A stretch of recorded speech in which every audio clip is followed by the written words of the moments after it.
អោស្រុកសម្បូរបដូរមុខមាត់ថ្មីអភិវឌ្ឍថ្លាថ្លៃក្រមស្នាដៃឆ្នាប្រឡាយទឹកភ្លើងលើស្នល់ជាដើមអភិបាលទុកឆ្នាំផ្ដើមអង្គវត្តអោសម្បូរអើយបដូរហើយអីលើ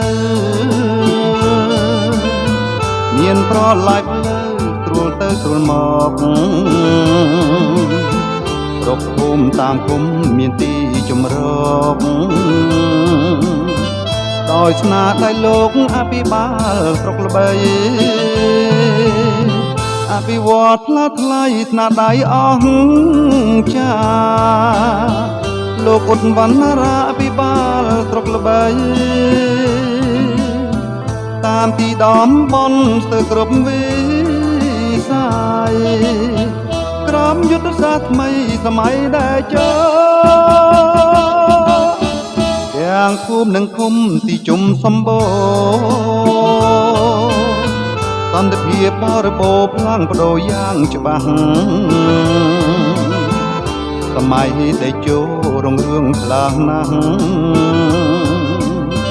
ដាក់ចេញយុទ្ធសាស្ត្រអភិបាលអនុវត្ត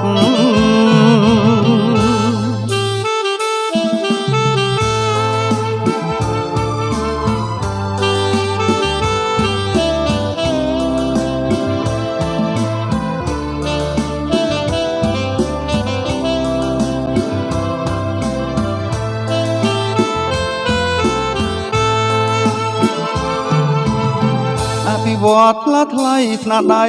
អង្គចាលោកឧត្តវណ្ណរាអភិបាលស្រុកល្បី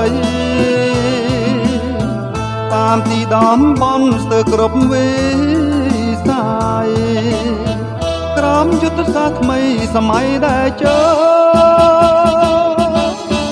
ទាំងភូមិនិងឃុំទីជុំសម្បូរសន្តិភាពបរិបូរផ្លាំងបដូរយ៉ាងច្បាស់សម័យដែលចូលរងរឿងខ្លាំងណាស់ដាក់ចេញយុទ្ធសាស្ត្រអភិបាលអនុវត្ត